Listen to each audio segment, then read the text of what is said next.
في هذا الفيديو غادي نتعرفوا على اسوأ المقالب اللي تعرضات لهم ابتسام زوجة العزاوي فاميلي. كيف ما كنعرفوا بانه العائله ديال العزاوي فاميلي اللي كتكون من 4 شخصيات اساسيه، عندنا ابتسام والعزاوي ويونس ويانيس بالاضافه الى هشام اللي كنشوفوهم تقريبا في كل فيديو. واحد القضيه اللي حتى واحد ما سايق ليا الخبر حاليا، وهي علاش العزاوي كيعجبو ينتقم من ابتسام في كل فيديو. حنا في هذا الفيديو غادي نتعرفوا لواحد الملخص لهذه المقالب، في الاخير ديال الفيديو غادي نوضحوا السبب اللي خلى العزاوي انه يقوم بهذه التصرفات مع الزوجه ديالو ابتسام. ولكن قبل ما نبداو ما تنساش انك دير معك واحد لايك واشتراك للقناه الا كنت كيعجبك بحال هذا المحتوى، واهم حاجه في هادشي كامل هو انك تفعل الجرس باش دائما تكون انت هو الاول. وخلينا نبداو. واول مقلب اللي كنبدا به العزاوي هاد السلسله ديال الفيديوهات، وهو التخطيط ديالو هو وهشام باش يستدرجوا ابتسام القطار الموت. ابتسام المهم اخوتي ابتسام غتجربها، ولكن شنو الشرط اللي قلتي؟ غتركب حدايا القدام. القدام يا حدايا القدام. هيا تلقي مني واستمتعي. شوفي قدامك شوفي قدامك شوفي قدامك. احنا طالعين دابا اخوتي. عافاك مالك ابتسام؟ لا والله الحمد لله. واش فراسك كنضحك معاك وقلت لك سهله؟ راه صعيبه بزاف. شوفي لي شوفي هنا على اليمين. شوفي على اليمين.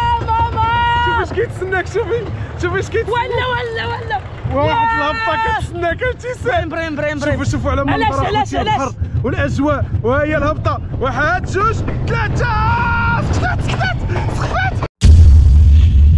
ومن بعد مده قصيره قرر العزاوي على انه يتصالح مع ابتسام بالسفر ديالهم خارج المغرب، ولكن للاسف هاد الفيزا كانت متوفره غير 3 ديال الاشخاص، يعني يونس ويانيس غادي يبقاو بوحدهم في الدار. واسوأ حاجه اللي كاينه في هادشي كامل واللي هي لحظه الفراق.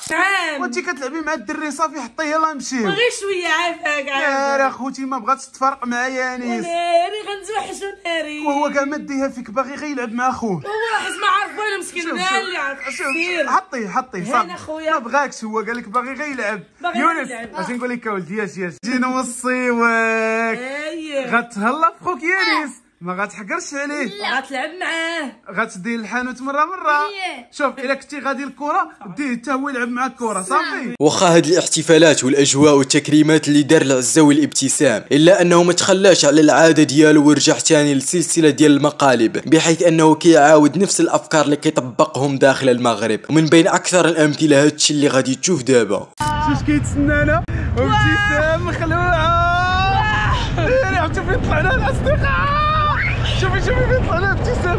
ما يمكنش. واش دير راسك موت.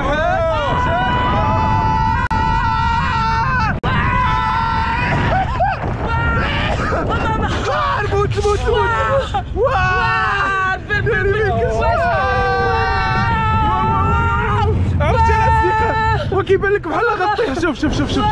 شوف.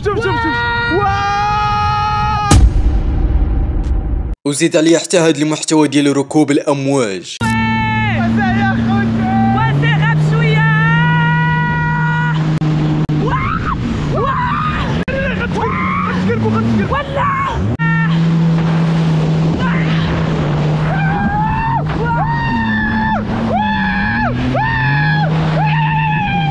وفي الاخير نقدروا نقولوا بان هذه التحديات اللي كيقوم بهم العزاوي فاميلي مع الزوجه ديالو ماشي انتقام، وانما عن حب، لان ابتسام كتعتبر هي العنصر الاساسي في كل فيديو. ما يمكنش للعزاوي انه يدوز هذه اللحظات بوحده، لان ابتسام كتعتبر هي الذراع الايمن للعزاوي. والا كنتي وصلتي حتى لهاد الدقيقه ما تنساش انك تعطينا الوجهه ديال النظر ديالك في هاد الفيديوهات، وتتهلاو ونتلاقاو في حلقه جديده.